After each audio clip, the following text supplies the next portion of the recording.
اس غلط عبادت سے باز آ جاؤ گے اور اس کی عبادت کرنے والے بن جاؤ گے جس کی عبادت میں کرتا ہوں۔ آیت نمبر 6، تمہارے لیے تمہارا دین ہے اور میرے لیے میرا دین، یعنی میرا دین الگ ہے اور تمہارا دین الگ۔ میں تمہارے معبودوں کا ورشپر نہیں ہوں اور تم میرے معبود کے ورشپر نہیں ہو۔ میں تمہارے معبود کی بندگی نہیں کر سکتا اور تم میرے معبود کی بندگی کے لیے تیار نہیں ہو، اس لیے میرا اور تمہارا راستہ کبھی ایک نہیں ہو سکتا۔ دیکھیں، یہ کفار کو ٹالرنس کا پیغام نہیں ہے، بلکہ جب تک وہ کافر ہیں ان سے ہمیشہ کے لیے ڈسوسییشن، بیزاری اور لا تعلقی کا اعلان ہے، اور اس کا آبجیکٹ ان کو اس بات سے آخری طور پر مایوس کر دینا ہے کہ دین کے معاملے میں اللہ کا رسول اور اس پر ایمان لانے والوں کا جو گروپ ہے کبھی ان سے کوئی کمپرومائز کرے گا۔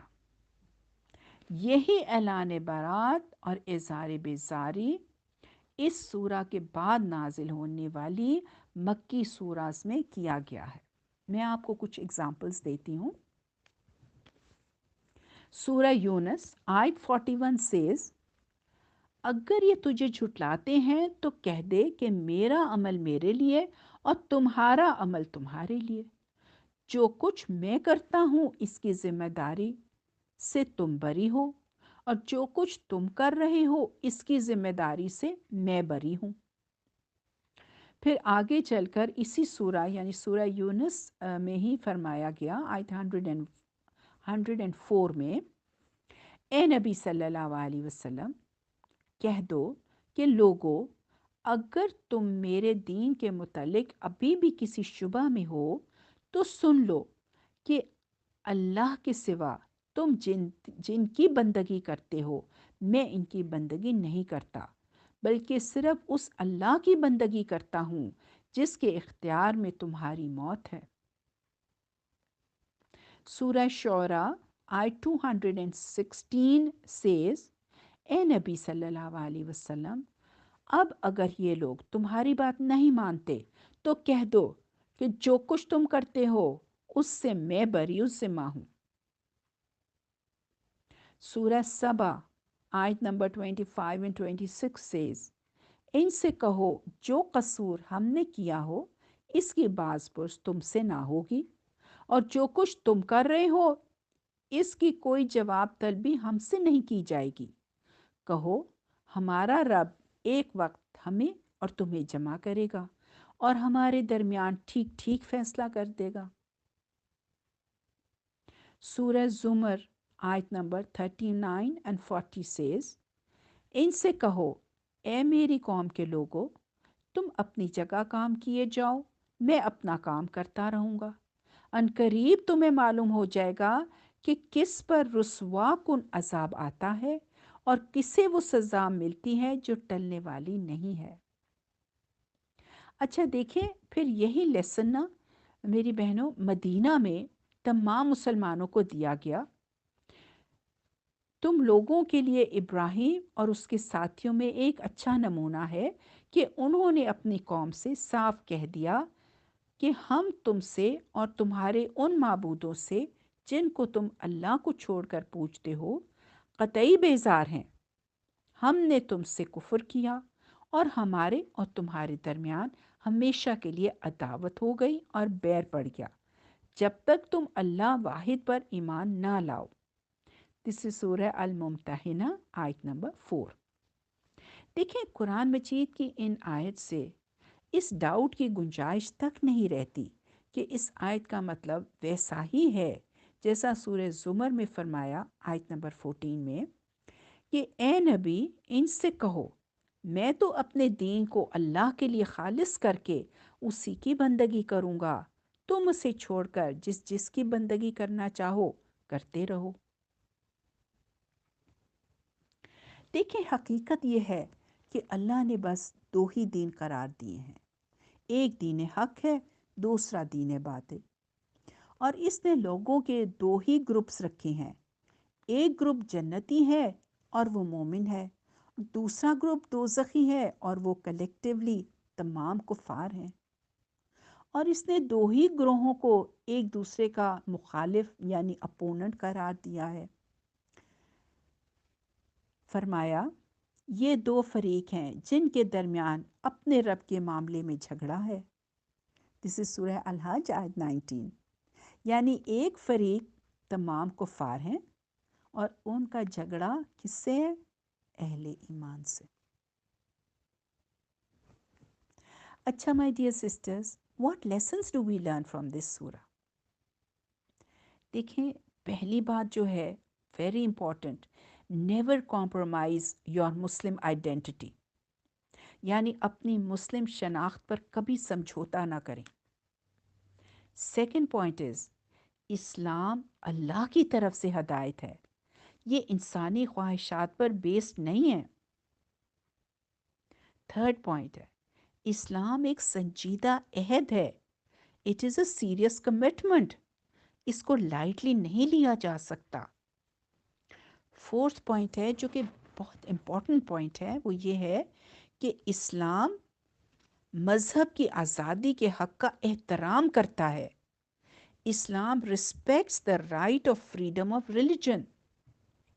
دیکھیں، we can not compromise on faith, ہمیں اپنے فیتھ پہ فرم رہنا ہے۔ اگر ہم صحیح معنوں میں مسلمان ہیں تو ہمیں اسلام کی ٹیچنگز کو کسی کے لیے بھی سیکریفائز نہیں کرنا، اور نہ ہی ہم نے کسی کو الاؤ کرنا ہے کہ وہ ہماری اللہ کے ساتھ کی ریلیشن شپ کو خراب کرے، انشاءاللہ۔ میری بہنوں، الحمدللہ ہماری سورہ کمپلیٹ ہوئی۔ ربنا تقبل منا انک انت السمیع العلیم وتب علینا انک انت التواب الرحیم، سبحانک اللہم وبحمدک، نشہد ان لا الہ الا انت، نستغفرک ونتوب الیک۔ السلام علیکم ورحمۃ اللہ وبرکاتہ۔